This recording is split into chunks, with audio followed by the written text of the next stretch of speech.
Hello student, good morning all of us. Today we will solve warming up activity, English workshop, language study, chit chat hour, all these activity from page number 28 to 35. Okay, see on page number 28 English workshop. याच्यामध्ये विद्यार्थ्यांना margin questions दिलेले होते जे आपण try again ही कविता शिकलो त्याच्या डाव्या बाजूला जी मार्जिन सोडलेली असते त्याच्यामध्ये तुम्हाला शब्दार्थ पण दिलेले असतात आणि प्रश्नही विचारलेले असतात तर त्या प्रश्नांची उत्तरं कवितेमधून शोधायची असतात. तर हा पहिला प्रश्न होता, what should you do when you fail at first. जर तुम्ही पहिल्या प्रयत्नात अपयशी झालात तर काय कराल? If at first I don't succeed then I will try again. मी पहिल्याच प्रयत्नात अयशस्वी झालो तर पुन्हा प्रयत्न करेल. That is the answer of this question. Second question, when do we generally feel ashamed. तुम्हाला अपमानास्पद असं केव्हा वाटतं? आपण अशेम म्हणजे काय? लाज वाटणे, ची लाज वाटणे. केव्हा वाटते? We generally feel ashamed when we fail to achieve success in the work we have undertaken.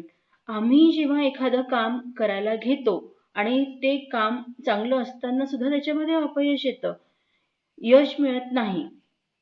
We fail to achieve success when we fail. आपण अपयशी होतो तेव्हा आम्हाला त्याची काय होते? खूप वाईट वाटतं. What rules must be always keeped in mind. मग आपण मनामध्ये काय ठरवलं पाहिजे? Wien other people can get success with their patience. म्हणजे एखाद्या व्यक्तीला लगेचच पहिल्याच प्रयत्नात काही कष्ट न करता यश मिळत असेल तर मग काय होतं की त्याला कसं मिळालं आणि मला कसं नाही मिळालं म्हणून आपण खचून जातो. पण खचून जायचं नाहीये विद्यार्थ्यांनो. You also can do it likewise in the same way. आपण प्रयत्न करणं सोडायचं नाहीये. But don't forget to try again. विसरायचं नाहीये प्रयत्न करायला. And again till you succeed. आणि मग कधीतरी केव्हा तरी आपण काय होतो? यशस्वी होतोच. These are the rules that must be kept in mind. हा जो नियम आहे तो मनाशी आपण पक्का ठरवला पाहिजे. That is the message in this poem. त्याच्यानंतर पान नंबर 29 वरचा हा इंग्लिश वर्कशॉप होता. याच्यामध्ये ॲनाग्राम्स तुम्हाला हे कवितेमध्ये शब्द दिलेले होते त्याच्यामधून ॲनाग्राम्स तयार करायचे होते. What do you mean by anagram? मी मागे सांगितलं होतं की ॲनाग्राम म्हणजे काय? ॲनाग्राम म्हणजे असा शब्द की एक शब्द दिलेला असतो त्याच्यामधूनच अर्थपूर्ण नवीन शब्द तयार करायचा असतो. That is the word puzzle word game आपण खेळलेलो आहोत. तर ह्या कवितेमधूनच तुम्हाला शोधायचे होते या ठिकाणी. मग नंतर सिलेबल आपण बघितलेलं होतं.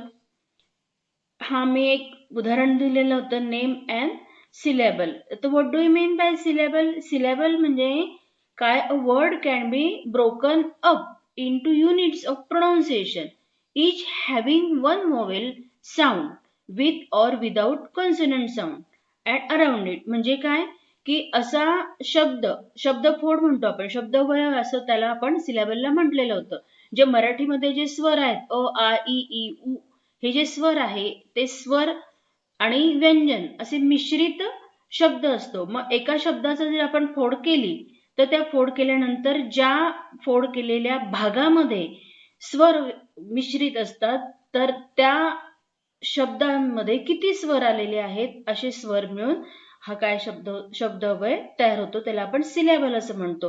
तर मग काही मध्ये एक सिलेबल असतो, काहींमध्ये 2 सिलेबल असतात, काहींमध्ये 2 पेक्षा जास्त असतात सिलेबल. तर ते तुम्हाला शोधायचे होते. मी एक उदाहरणादाखल तुम्हाला एक करून दाखवलं होतं की हे माझं नाव आहे शुभांगी. त्याच्यामध्ये मी शब्दाची फोड केली. या शब्दाची मी काय केलेली आहे? फोड केली आहे. शू केलाय, भा केलाय आणि गी केलाय. मग शू या शब्दामध्ये उ हा काय आलेला आहे? स्वर आलेला आहे.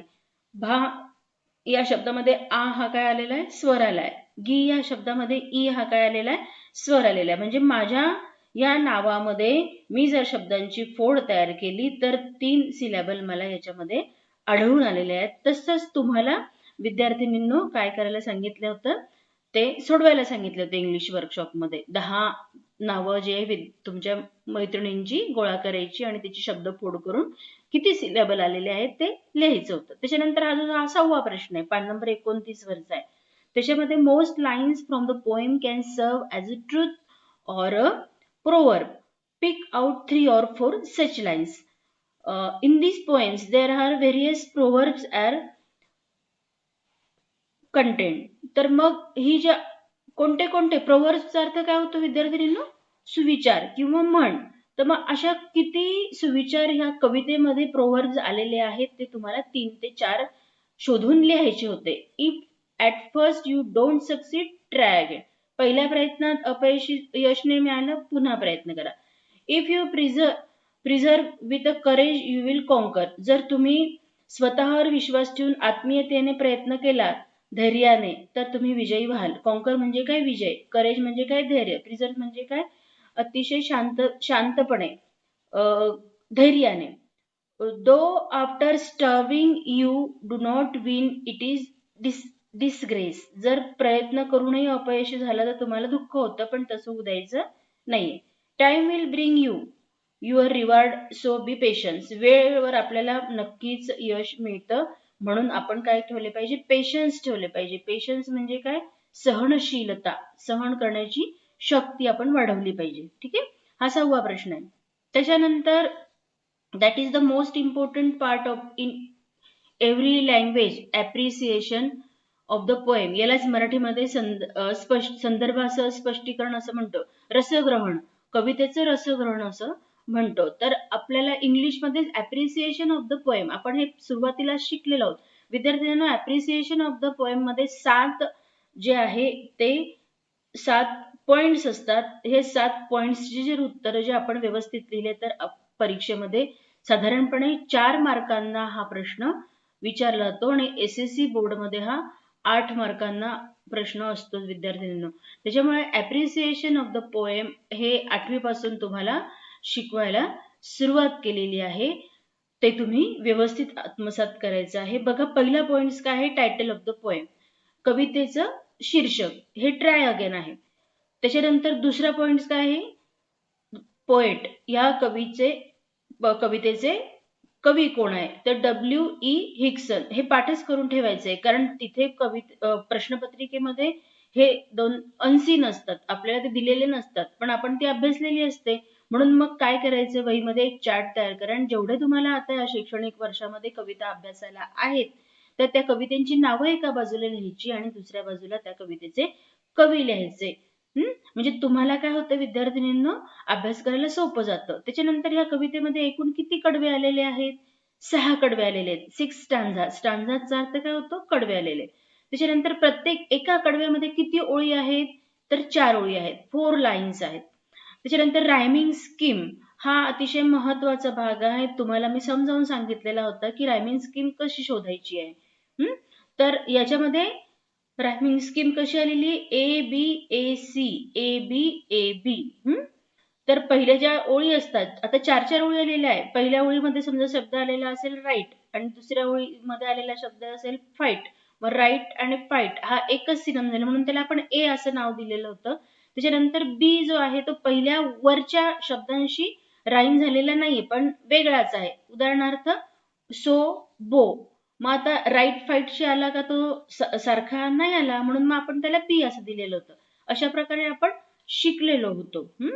तर स्कीम तुम्हाला लिहायची ABAC आणि दुसऱ्या कडव्यामध्ये आलेली आहे ABAB. तर साधारणपणे 4 कडवे आहेत. एका कडव्यात ABAC, दुसऱ्या कडव्यात ABAB. ठीक आहे. त्याच्यानंतर फिगर ऑफ स्पीच, याला मराठीमध्ये अलंकार म्हणतात. इथे अलिट्रेशन आलेलं आहे. तर अलिट्रेशन हा फिगर ऑफ स्पीच म्हणजे नेमकं काय? We have to discuss it. Alliteration figure of speech means a sound, नीट लक्षात घ्या, sound repeated again and again in the same line. For example, but before you do boost it. आता here I have given example in my own. But, B-U-T, but, before, then boost. Here the sound B is repeated. B, that is B. B, that is B. B, that is B. B sound is repeated in the same line. That figure of speech is called alliteration. तर अशा कवितेमध्ये खूप ओळी आलेल्या आहेत. साधारणपणे 2-3 ओळी आलेल्या आहेत. तर त्या तुम्ही शोधायच्या. हे बघा मी तुम्हाला एक शोधून दिली इथे. तर तो फिगर ऑफ स्पीच आहे alliteration. Time will bring you your reward. Try again. Here the sound is U, Y, U. The sound is repeated Y. So the figure of speech is alliteration. समजलं? Then the central idea on the poem. The poem मधून काय message मिळालेला आहे आपल्याला? What is the moral of the poem? That is called the central idea. So I have write down here. This poem gives us a big lesson. It gives us a message of hope, courage and hard work, perseverance and optimism. We should always keep this message in mind to be crowned with victory in our lives. You have to write down the answer in your own sentence. But I have given here for guideline. Okay? मी तुम्हाला फक्त मार्गदर्शनासाठी दिलेले आहेत. तुम्ही तुमच्या भाषेमध्ये लिहू शकता. त्यासाठीच मी तुम्हाला प्रत्येक वेळेस कवितेची आणि धड्याची समरी देत असते विद्यार्थिनींनो, की जेणेकरून आपल्याला त्याच्यातून प्रश्नांची उत्तरं समजतील. Okay, understand it. नेक्स्ट, त्याच्यानंतर हा बघा, हा जो पान नंबर 28 वर इंग्लिश वर्कशॉप दिलेला होता. ॲनाग्राम्स तुम्हाला दिलेल्या शब्दातून तयार करायचे होते. अर्थपूर्ण एक शब्द त्यांनी दिलेला आहे. हा अर्थपूर्ण शब्द आहे. Over, cage, wet, sir, red, raw, tap, niece, स्वर, पर. ते हे अर्थपूर्ण शब्द विद्यार्थ्यांनो, याच्यामधूनच तुम्हाला काय करायचा होता? एक अर्थपूर्ण शब्द शोधायचा होता. तर त्यालाच ॲनाग्राम असं म्हणतात. बघा मी इथे तुम्हाला शोधून दिले. तुम्ही शोधले होते का? ठीक आहे, नसेल शोधले तर मग हे वहीमध्ये उतरवून काढण्यासाठी म्हणून मी दिलेलं आहे. ट्राय अगेन, करेज, स्टर, रिवॉर्ड, पेशन्स, प्रिझर्व्हन्स. पुढचं जे आहे हा प्रश्न क्रमांक 2 आहे. तर प्रश्न क्रमांक 2 मध्ये काय सांगितलं होतं करायला इंग्लिश वर्कशॉप मध्ये? Pick out the lines that convey the following from the poem. म्हणजे कवितेमध्ये ही ओळ जी दिलेली आहे या ओळीचा अर्थ काय होतो ते तुम्हाला या ठिकाणी 2 ओळीमध्येच लिहायचं होतं. If you keep trying without a doubt you shall win. जर तुम्ही कोणत्याच मनामध्ये शंका न ठेवता प्रयत्न केलात तर तुम्ही नक्की यशस्वी होतात. हे ती कवितेची ओळ होती. What you understand from this line? For if you will preserve, you will conquer no fear. These are the lines happen contained in the poem and that is the meaning of the lines. It is not shameful to struggle hard. If you struggle, it is not disgrace, though you do not win the race. जर आपण प्रयत्न करण्याच्या प्रयत्नात अपयशी झालो तर खचून जायचं नाहीये किंवा स्वतःला कमी पण लेखायचं नाही. That is the message from this 2 lines. Wien other can do the work so you can you. If you keep trying patiently. दुसऱ्याला पहिल्याच प्रयत्नात यश आलं, आपल्याला नाही आलं, खचून जायचं नाहीये, पुन्हा प्रयत्न करायचे, सहनशीलतेने प्रयत्न करायचे, नक्कीच तुम्ही विजयी व्हाल. That is the meaning of these lines. Which these lines? These 2 lines. All that other folk can do, why with patience may not you. पुढचं जे आहे D. When you fail in your first attempt, make another one. पहिल्याच प्रयत्न अपयशी झाले तर दुसऱ्यांदा प्रयत्न करा, तिसऱ्यांदा प्रयत्न करा, चौथ्यांदा प्रयत्न करा. त्याच्यामध्ये सिम्बॉलिक पिक्चर्स पण दिलेले होते विद्यार्थ्यांना, ॲरो दिलेले होते आणि 1, 2, 3, 4 आणि 6 ॲरोज होते. If at first you don't succeed, try again. That is the message of the poem. Next आहे anagrams दिलेले होते. anagrams आपल्याला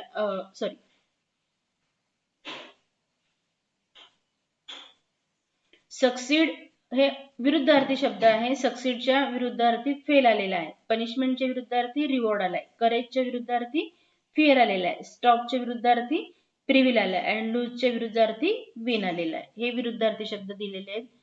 त्याच्यानंतर हे ABCD हे 4 प्रश्न होते. या 4 प्रश्नांची उत्तर सुद्धा या ठिकाणी दिलेली आहे. What quantity is important when you are struggle for success. तुम्हाला पुस्तकामध्ये दिसतील.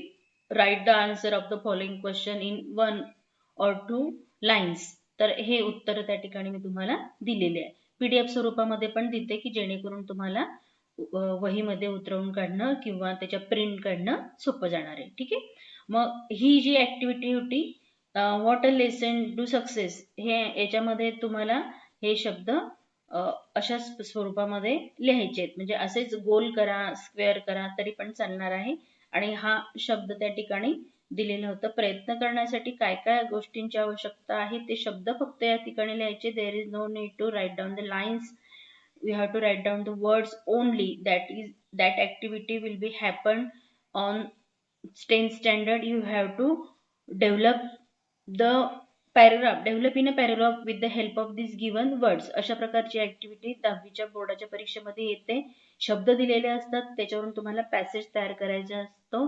त्याच्यासाठी म्हणून आत्तापासूनच या जर तुम्ही डेव्हलप जर केलात, you have to write down 2-3 lines, 4 lines, 5 lines from these given words. That is the best. त्याच्यानंतर पुढचं आहे हे मार्जिन क्वेश्चन. कशावरचे होते विद्यार्थिनींनो? आपण हाऊस बिल्डर हा लेसन शिकलो, त्याच्यामध्ये ते 3 प्रश्न विचारलेले होते बघा, मार्जिन क्वेश्चन. त्याची सुद्धा उत्तर या ठिकाणी मी तुम्हाला दिलेले आहे. पुढे जे आहेत 4 प्रश्न होते हे. त्याच्याच खाली इंग्लिश वर्कशॉप होता पान नंबर 32 वर विद्यार्थिनींनो. Find from the story the noun form of the following. हे बघा, हे याच्यामधून नाउन तयार करायचे होते. हे सगळे काय आहे? वर्ब आहेत. तर याच्यातून नाउन तयार करायचं होतं. Dedicate, dedication, measure, measurement, decide, decision, perfect, perfection, own, ownership, give, gift, responsible, responsibility, persist, persistence. तर पान नंबर 32 वरचा हा इंग्लिश वर्कशॉप आहे. त्याच्याच खाली हा प्रश्न क्रमांक 2 आहे. हे बघा, इथे डिसाइड पासून डिसिजन तयार केलाय, परफेक्ट पासून परफेक्शन आहे, रिस्पॉन्सिबल पासून रिस्पॉन्सिबिलिटी हे नाउन तयार केलेलं आहे.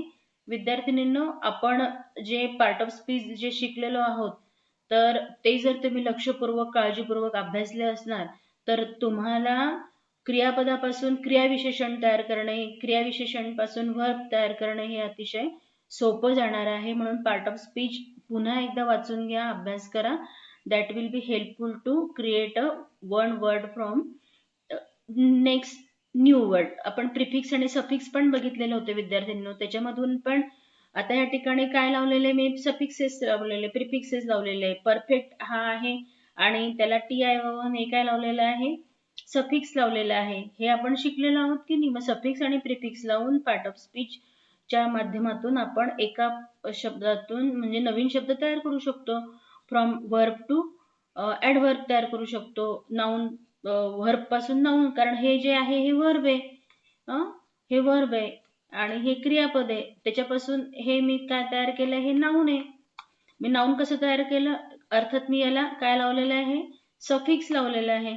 आपण शिकलो की नाही सफिक्स आणि प्रिफिक्स. तर हे सफिक्सेस आणि प्रिफिक्सेस ऍड करून आपण काय करू शकतो? नवीन शब्द तयार करू शकतो. म्हणून ते सुद्धा पुन्हा एकदा वाचून घ्या की जेणेकरून तुम्हाला अशा प्रकारचे शब्द तयार करता येतील. ओके. हा जो आहे हा पुढचा प्रश्न आहे. Choose the proper phrases and expression to complete the sentences meaningfully. ह्या फ्रेजेस दिलेल्या आहे विद्यार्थ्यांना आणि हे खाली वाक्य दिलेले होते. त्याच्यामध्ये या अर्थ लावून काय तयार करायच्या होत्या? फ्रेजेस भरायच्या होत्या की जेणेकरून या वाक्याला अर्थ प्राप्त होईल. त्यांनी या ब्रॅकेटमध्ये दिलेल्या होत्या. तर या सगळ्या 7 होत्या. या 7 वाक्यांमध्ये मी तुम्हाला अप्रोप्रिएट फ्रेजेस फिलअप्स करून दिलेले आहेत. ओके. त्याच्यानंतर हे सगळे अनाग्राम्स होते. अनाग्राम्स तुम्हाला मी शिकवले. ते एक सिलेबल हे संपूर्ण त्यांनी काय दिलेले? शब्द दिलेत विद्यार्थिनींना. या शब्दांमधून तुम्हाला काय करायचं आहे? तर अनाग्राम्स या ठिकाणी शोधायचे आहेत. ठीक आहे.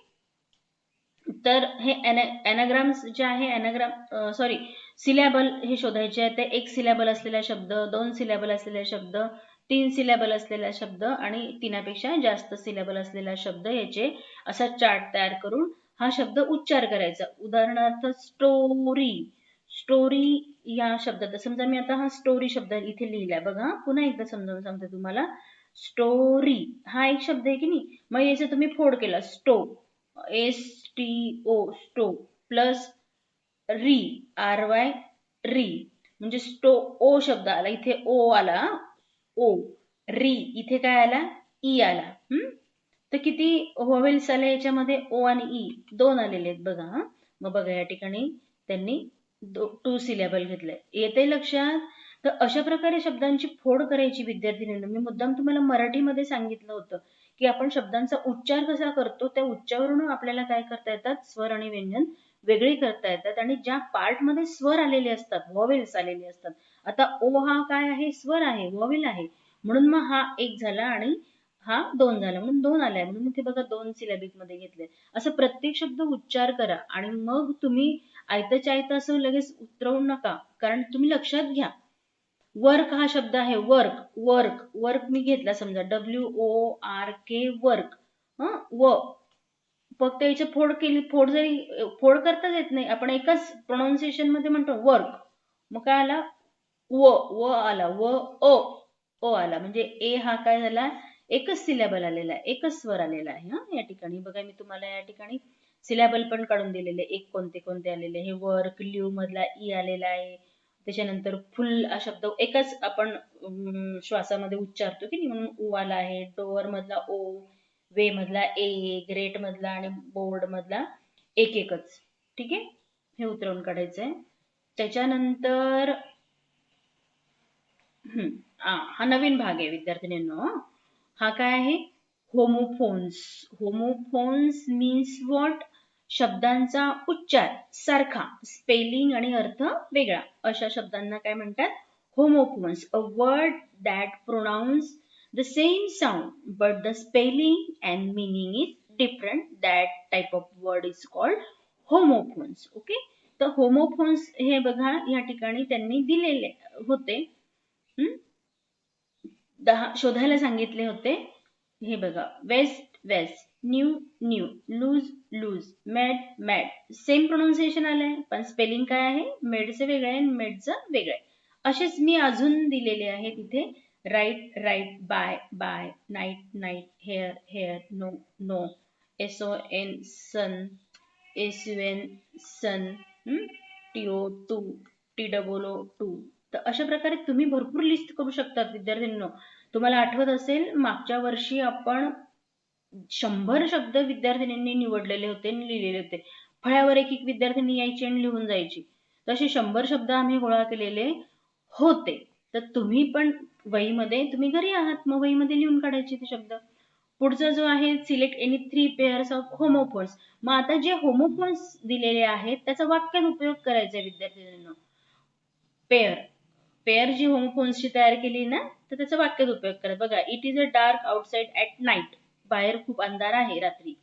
The night over a suit of armour. आता नाईट म्हणजे काय, सरदार, सरदाराने काय घातलेलं आहे, सूट घातलेला आहे त्याचा.